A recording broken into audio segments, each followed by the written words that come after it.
കോൺഗ്രസിനകത്തെ ഈ ഒരു സാഹചര്യം ആഴ്ചകളും മാസങ്ങളുമായിട്ടുള്ളൊരു ചർച്ചയാണ്. പലപ്പോഴും കെ സുധാകരനെ മാറ്റുമോ എന്നുള്ളത്, മാറ്റില്ല എന്നുള്ളത്, ഇനി ഉടനെയൊന്നും മാറ്റാൻ പോകുന്നില്ല എന്ന തരത്തിലേക്കൊക്കെയുള്ള വലിയ പ്രതീതി ഉണ്ടായിരുന്നു. പിന്നീട് അത് പൊടുന്നനവേ മാറുന്നു. അവിടെ ആൻ്റണിയുടെ പേര് വരുന്നു. പിന്നീട് അതും മാറുന്നു, സണ്ണി ജോസഫിലേക്ക് എത്തുന്നു.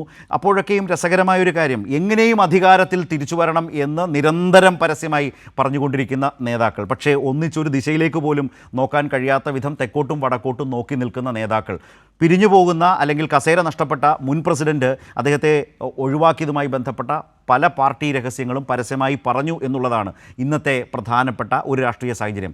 അതാകട്ടെ അദ്ദേഹം അടക്കം നേതൃത്വം കൊടുത്ത പ്രതിപക്ഷത്തിൻ്റെ പ്രവർത്തനത്തിൽ പോലും അദ്ദേഹവും തൃപ്തനല്ല.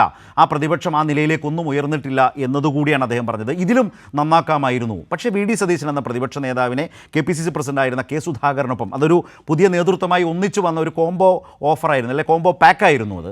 അതിൽ വി ഡി സതീശൻ മാത്രം തുടരുന്നു, കെ സുധാകരൻ ആ കസേരയിൽ നിന്ന് മാറുന്നു അല്ലെങ്കിൽ തെറിക്കുന്നു. അദ്ദേഹം പറഞ്ഞത് മുകളിലിരിക്കുന്നവർക്ക് ആ താല്പര്യമുണ്ടാകാം. ഇതിൽ നിന്നൊക്കെ രാഷ്ട്രീയമായി ഈ അതൃപ്തിയുടെയും ഭിന്നതയുടെയും പലതരം രാഷ്ട്രീയത്തെ വളരെ വ്യക്തമായി മനസ്സിലാക്കാനും ചർച്ച ചെയ്യാനും ആവോളം രാഷ്ട്രീയം, കോൺഗ്രസ് രാഷ്ട്രീയം അതിൽ അടങ്ങിയിട്ടുണ്ട്. അതുകൊണ്ടാണ് കെ മുരളീധരൻ ഇന്ന് പറഞ്ഞത് അദ്ദേഹത്തിന് ചില പ്രയാസങ്ങളുണ്ട്. അദ്ദേഹം ആ കാര്യങ്ങൾ തുറന്നു പറയുന്നു. അതൊക്കെ ഏതെങ്കിലും തരത്തിൽ പാർട്ടി അച്ചടക്ക ലംഘനമായി ആരും കാണേണ്ട, എല്ലാവരെയും വിശ്വാസത്തിലെടുത്ത് മുന്നോട്ട് പോകണം. കെ മുരളീധരൻ ഇന്ന് പറഞ്ഞത്, ഞങ്ങളൊക്കെ പാർട്ടി കാര്യങ്ങൾ, തീരുമാനങ്ങൾ വാർത്തയിലൂടെ അറിയുന്ന അവസ്ഥ മാറേണ്ടതുണ്ട്. ഇങ്ങനെ പോവുകയാണ് കോൺഗ്രസിനകത്ത്, കേരളത്തിലെ പ്രതിപക്ഷത്തെ നയിക്കുന്ന കോൺഗ്രസിനകത്തെ നേതാക്കൾ തമ്മിലുള്ള തമ്മിലടിയുടെ, ഐക്യമില്ലാത്ത കോൺഗ്രസിൻ്റെ നേതൃനിരയുടെ ഒരു അവസ്ഥയാണ് ഞാൻ ഈ സൂചിപ്പിച്ചത്. ഇവിടെ നിന്ന് ഞാൻ ചർച്ചയിലേക്ക്, അതിഥികളിലേക്ക് പോവുകയാണ്. ശ്രീലാലും അതുപോലെ പ്രേംകുമാറും ഉണ്ട് എന്നാണ് മനസ്സിലാക്കുന്നത്. ഞാൻ ശ്രീലാൽ ഇന്ന് അദ്ദേഹത്തിൻ്റെ വാർത്താസമ്മേളനം ഉച്ചയ്ക്ക് വന്നു. അതിനു മുമ്പ് രാവിലെ തന്നെ അദ്ദേഹം ചാനലുകളെ കാണാൻ തുടങ്ങി. 1 by 1 ആയിട്ട് കണ്ണൂരിൽ നിന്ന് ഇങ്ങനെ എല്ലാവരെയും വിളിച്ച് കാണുന്നു, എല്ലാവരോടും സംസാരിക്കുന്നു. അതിനുശേഷം പോരാഞ്ഞിട്ട് ഉച്ചയോടെ വാർത്താസമ്മേളനം നടത്തി കാര്യമായിരുന്നു ആ കെ സുധാകരനാണ് അനാരോഗ്യമെന്ന് ഇവർ പറയുന്നു. ഇന്ന് അദ്ദേഹം ഒരു വിശ്രമവുമില്ലാതെ നിരന്തരം ഈ രാഷ്ട്രീയ പ്രശ്നങ്ങളൊക്കെ ഏത് ചോദ്യം ചോദിച്ചാലും അങ്ങനെ മറുപടി പറഞ്ഞുകൊണ്ടിരിക്കുകയാണ്. അവിടെ എവിടെയെങ്കിലും ഒരിടത്ത് ഏതെങ്കിലും ഒരു പ്രശ്നം ഉണ്ടെന്ന് തോന്നിപ്പോയതേയില്ല. നമ്മളെയൊക്കെ സംബന്ധിച്ച് നമ്മളൊന്നും, അല്ലെങ്കിൽ നമ്മളാരും അങ്ങനെ അദ്ദേഹത്തോടൊപ്പം അങ്ങനെ പോകുന്നവരോ മനസ്സിലാക്കുന്നവരോ ഒന്നുമല്ല. പക്ഷേ കണ്ട മനുഷ്യരെന്നുള്ളത് നമുക്ക് മനസ്സിലായി. പക്ഷേ അദ്ദേഹത്തോടൊപ്പം നേതൃത്വത്തിലുണ്ടായിരുന്ന കുറേ ആളുകളും ഇപ്പോൾ വന്നിട്ടുള്ള ആളുകളും ഒക്കെ കെ സുധാകരൻ അനാരോഗ്യം കൊണ്ട് വിശ്രമിക്കണം എന്നാണ് ആഗ്രഹിക്കുന്നത്. പക്ഷേ അതങ്ങ് കയ്യിൽ വെച്ചാൽ മതി, മനസ്സിൽ മടക്കി അങ്ങ് വെച്ചാൽ മതി എന്ന മട്ടിലാണോ കെ സുധാകരൻ ഇന്ന് പലതും പറയാൻ ശ്രമിച്ചതും പറഞ്ഞു വെച്ചതും? നേരത്തെ ഇന്നിപ്പോൾ കെ സുധാകരൻ്റെ ഈ വാർത്താ സമ്മേളനവും അതോടൊപ്പം തന്നെ അദ്ദേഹം TV നൽകിയ പല ചാനലുകൾക്ക് നൽകിയ അഭിമുഖമെല്ലാം കണ്ടപ്പോൾ എനിക്കൊരു കാര്യം പെട്ടെന്ന് ഓർമ്മ വന്നത്, ഈ പഴശ്ശിരാജ സിനിമയിൽ ഉള്ള ഒരു ഡയലോഗാണ്. അതിൻ്റെ അകത്ത് പഴശ്ശിരാജാവ് പറയുന്നുണ്ട്, പഴശ്ശിയുടെ യുദ്ധമുറകൾ കമ്പനി കാണാനിരിക്കുന്നതേ ഉള്ളൂ എന്ന്. അത് തന്നെയാണ് ഇന്നിപ്പോൾ സുധാകരൻ പറയാതെ പറഞ്ഞു വച്ചിരിക്കുന്നത്. സുധാകരൻ ആ വാക്കുകളിൽ ഇക്കാര്യങ്ങൾ പറഞ്ഞില്ല എങ്കിലും സുധാകരൻ പറഞ്ഞ വാക്കുകളെല്ലാം ഇതിലേക്ക് വിരൽ ചൂണ്ടുന്ന കാര്യങ്ങൾ തന്നെയാണ്. നോക്കൂ ചേർത്ത്, ഇപ്പോൾ സാധാരണ KPCC പ്രസിഡന്റുമാർ ഒരുപാട് പേര് മാറി വന്നിട്ടുണ്ട്. ഇത് ആദ്യമായിട്ടുള്ള KPCC പ്രസിഡന്റ് മാറ്റുന്നത്. പക്ഷേ മുൻപെല്ലാം ഞാൻ കണ്ടിട്ടുള്ളത് KPCC പ്രസിഡന്റിനെ മാറ്റുന്നത് വരെയുള്ള വലിയ തോതിലുള്ള വിവാദങ്ങളും പരസ്യ പ്രസ്താവനകളും എല്ലാം ഉണ്ടാകും. മാറിക്കഴിഞ്ഞു കഴിഞ്ഞാൽ പിന്നീട് ആറിത്തണുത്ത് പോവുകയും പിന്നീട് പുതിയ പ്രസിഡന്റ് കാര്യങ്ങൾ ചുമതല ഏറ്റെടുത്ത് മുന്നോട്ട് പോവുകയും ആണ് ഞാൻ ഇതുവരെ കണ്ട ഒരു രീതി. പക്ഷേ ഇവിടെ അതിന് മാറ്റം വന്നിരിക്കുന്നു. അതിന് മാറ്റം വരാനുള്ള കാരണമുണ്ട്. കാരണം കെ സുധാകരൻ അങ്ങനെയുള്ളൊരു നേതാവാണ്. കോൺഗ്രസിൽ കെ സുധാകരൻ തലയെടുപ്പുള്ള നേതാവ് തന്നെയാണ് ഇപ്പോൾ ഉള്ളതിൽ. അതിൽ അദ്ദേഹത്തിൻ്റെ ആ തലയെടുപ്പ് അദ്ദേഹം അങ്ങനെ കീഴടങ്ങാൻ തയ്യാറല്ല എന്ന് തീരുമാനിച്ചാൽ തയ്യാറല്ല എന്ന് തന്നെയാണ് അതിനർത്ഥമെന്ന് വ്യക്തമാക്കുന്ന ഒരു നേതാവ് കൂടിയാണ് കെ സുധാകരൻ. അത് തന്നെയാണ് ഇപ്പോൾ കാണുന്നത്.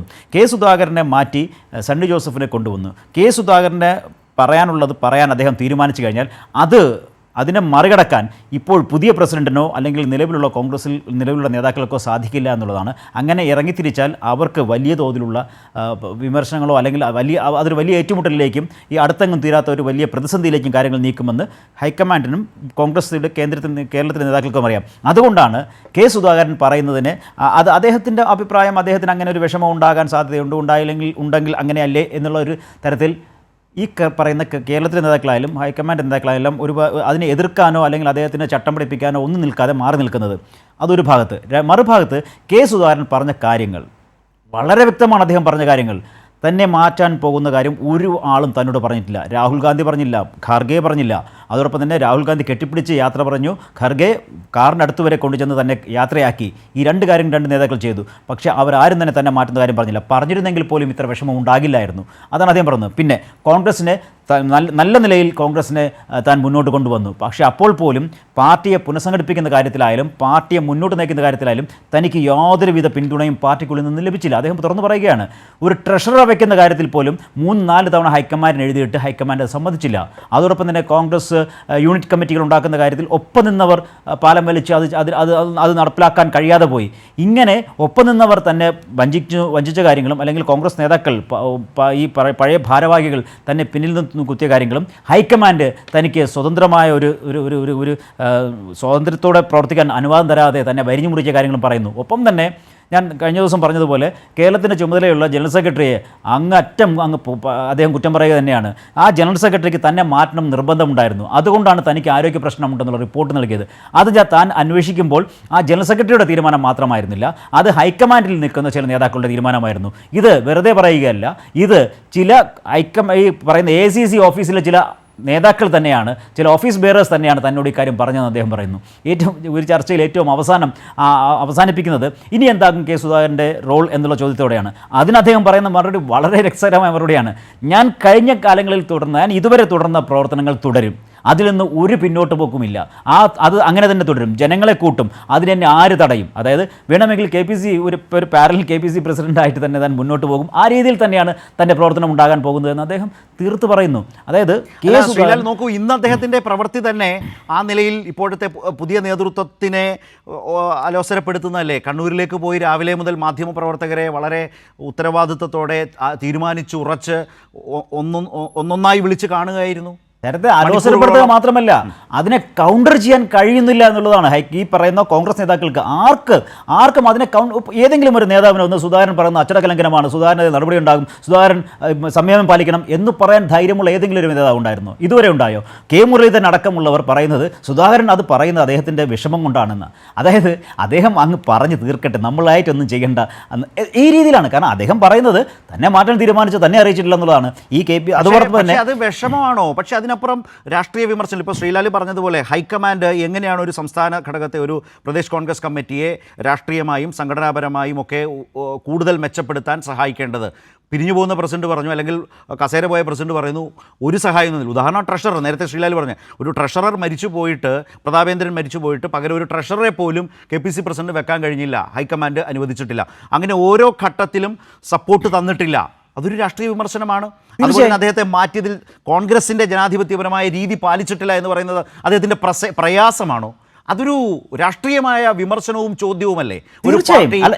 ഞാൻ പറഞ്ഞത് ശരത്തെ, അതൊരു അദ്ദേഹത്തിൻ്റെ വിഷമമായി അദ്ദേഹം പറയുന്നുവെന്ന് വരുത്തി തീർക്കാനുള്ള ശ്രമമാണ് ഈ കോൺഗ്രസ് നേതാക്കൾ ഇപ്പോൾ നടത്തിക്കൊണ്ടിരിക്കുന്നത്. അല്ലാതെ അദ്ദേഹം ഉന്നയിച്ച ഒരു വിഷയത്തിലും അതങ്ങനെയല്ല, അതിങ്ങനെയായിരുന്നു, അല്ലെങ്കിൽ അത് ശരിയല്ല എന്ന് പറയാനുള്ള ധൈര്യം കാണിക്കുന്ന ഒരു നേതാവിനെ നമ്മൾ ഇന്ന് കേരളത്തിൽ കണ്ടില്ലല്ലോ.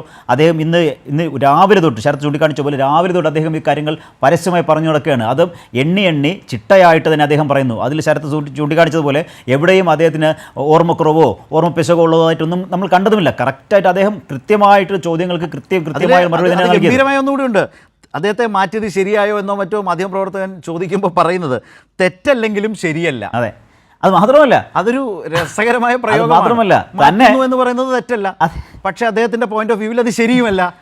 അതിനോടൊപ്പം തന്നെ പറയുന്ന കാര്യമുണ്ട്, തന്നെ തിരിച്ച് കേരളത്തിൽ തന്നെ ചുമതലയിൽ വയ്ക്കുന്നു. അതിന് കാരണം പറയുന്നത് വിചിത്രമാണ്. കാരണം താൻ ക്രൗഡ് പുള്ളറാണ്. അങ്ങനെയെങ്കിൽ എന്തിനാണ് തന്നെ മാറ്റിയത്? ഇത് ഹൈക്കമാൻഡിനോട് മാധ്യമപ്രവർത്തകർ ചോദിക്കണമെന്നാണ് നിർദ്ദേശിക്കുന്നത്. ഹൈക്കമാൻഡിനോട് ചോദിക്കാതെ പോകരുത്, ചോദിക്കണമെന്ന് അദ്ദേഹം മാധ്യമപ്രവർത്തകർ ചട്ടം കെട്ടുകയാണ്. അല്ല, അതാ ഞാൻ പറഞ്ഞത്. ഒരു ദിവസം അദ്ദേഹത്തിൻ്റെ മുമ്പിലേക്ക് മാധ്യമപ്രവർത്തകർ വരുമ്പോൾ മക്കളെ ഇന്നൊന്നുമില്ല, പരിപ്പുടയും ചായയോ അല്ലെ എന്തോ കഴിച്ചിട്ട് നിങ്ങളൊക്കെ എന്ന് പറഞ്ഞ കെ സുധാകരൻ ഇന്ന് എനിക്ക് പറയാനുണ്ട് എന്നും പറഞ്ഞ് രാവിലെ എന്ന് പറഞ്ഞാൽ 10 മണിയോ 9 മണിയോ അല്ല ശ്രീലാൽ, നേരം വെളുപ്പിനെ തുടങ്ങി. അതും കണ്ണൂർ പോയിട്ട് അദ്ദേഹത്തിന് തട്ടകത്തിൽ പോയിട്ട് അതെല്ലാം പറഞ്ഞിരിക്കുന്നത്. അതെ. അതേസമയം എന്താണ് കോൺഗ്രസിലെ നേതാക്കൾ, ഇപ്പോഴത്തെ നേതൃത്വം KC വേണുഗോപാലുമായൊക്കെ സംസാരിക്കാൻ ദില്ലിയിൽ പുനഃസംഘടനയെക്കുറിച്ച് ആലോചിക്കുമ്പോഴാണ് കെ സുധാകരൻ ഈ പൊളിറ്റിക്കൽ എക്സർസൈസ് കണ്ണൂരിൽ നടത്തുന്നത്. അതാണതിലെ ഗൗരവമായ ഒരു വിചിത്രമായ കാര്യം കൂടെ ഉണ്ട് ഇതിനകത്ത്. എന്തുകൊണ്ട് ഡൽഹിക്ക് പോകില്ല എന്ന് ചോദിക്കുമ്പോൾ അദ്ദേഹം പറയുന്നത് പോയിട്ടുള്ള കാര്യമൊന്നുമില്ല, ഈ പ്രവർത്തക സമിതിയിൽ പങ്കെടുക്കുന്നതുകൊണ്ട് വലിയ കാര്യമൊന്നുമില്ല എന്ന് പറയുക. എന്ത് കാര്യം, എന്ത് ഗുണം? അവിടെ പോയ അവിടെ പങ്കെടുത്ത നേതാക്കളോട് ഞാൻ ചോദിച്ചപ്പോൾ അവരും പറഞ്ഞു വലിയ കാര്യമൊന്നും ഉണ്ടായില്ല എന്നാണ്. അല്ല, അത് പക്ഷേ അദ്ദേഹത്തിലെ രാഷ്ട്രീയക്കാരൻ്റെ അടുത്ത ചോദ്യത്തിൻ്റെ വിശദീകരണം പൊളിറ്റിക്കലാണ്. കോൺഗ്രസ്മാനായി അദ്ദേഹം പറഞ്ഞതെന്ന് വെച്ചാൽ, പക്ഷേ പാർട്ടി ഏൽപ്പിച്ച ഉത്തരവാദിത്തം ഞാൻ എടുക്കും. അത് വേറെ കാര്യം. മുഖ്യമന്ത്രി പറഞ്ഞാൽ തയ്യാറാണെന്ന് കൂടി അതും പറഞ്ഞിട്ടുണ്ട്. വേറെ ഉണ്ട് കേട്ടോ, പ്രതിപക്ഷത്തെക്കുറിച്ചും ഉണ്ട്.